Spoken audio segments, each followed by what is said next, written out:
Yes, you're up. You're up next. You know, the Eastern Hancock community is very, very close knit, and the next question speaks to kind of the culture in the school system.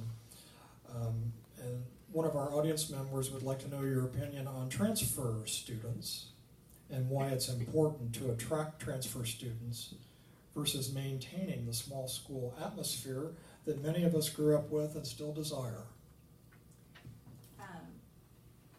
I know that is something that the school has, it has made itself very attractive to a lot of communities, and that's great. And I think we've been able to bring in extra students, which has obviously helped with the funding that you receive for that. But I think that the staff and the administration has done a good job of still making it seem like that small school environment. So I think you can just continue to do that. I think we're probably a long way away from having more students that kind of make you feel like you're in that big school. Yeah, I just think with the type of teachers and administration we have, I think we'll always have that small school feel, and be able to attract a lot of people from our surrounding areas to help with that funding. Alan goes next.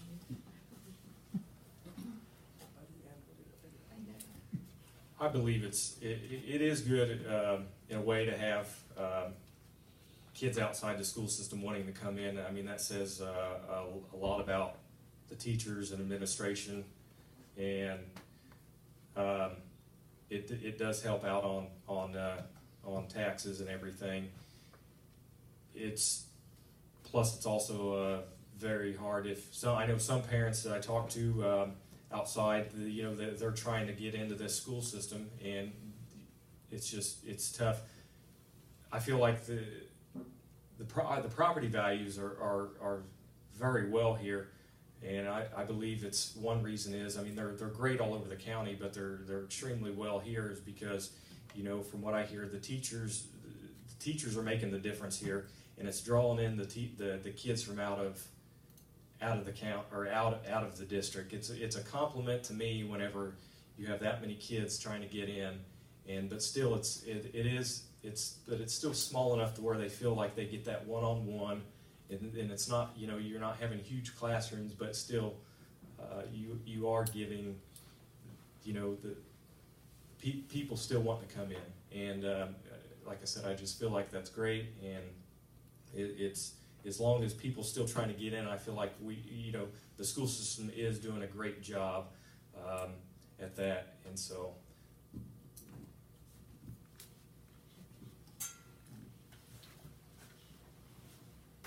Yeah, the way the state has created this tuition funding transfers from one school to another, it's created where you're really wanting to sell your school. If you're not at capacity and you want to retain your good teachers and pay them all you can pay them, we need to maximize our space. We still have a lot of small classrooms in the 20s. I think we've got the capacity. If we went 30 to a classroom, we would have about 120 to a grade, and we're nowhere near that. But I don't want to burden the taxpayers with more classroom space just because we have transfer students, because those tax dollars do not leave that district. But we do want to maximize the space we have. That's just, my background is all about efficiency, and our board is about efficiency, and we've been able to give pay raises to our teachers and had more money for our teachers for the last several years because we've had a increase in enrollment. The state defines that enrollment on September in the fall.